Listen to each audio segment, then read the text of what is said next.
I used to buy a daily shower cleaner at Dollar Tree until they stopped selling it, jerks.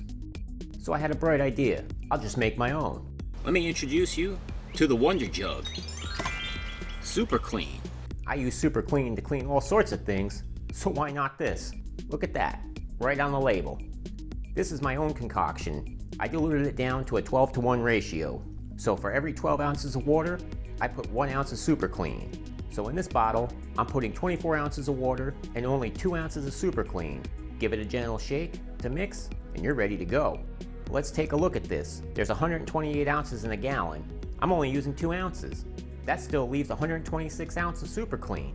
If the average price of Super Clean is $15 a gallon, that comes out to 12 cents an ounce.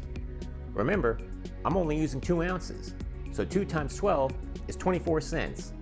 This bottle of shower cleaner costs 24 cents. Like I said, pennies. After every shower, I spray this just like I would the daily shower cleaner I used to buy at Dollar Tree. I've been doing this for over a year now, and my shower stays cleaner longer. So it costs less than Dollar Tree's daily shower and works better. That's a win-win. Check out some other cleaning videos right here.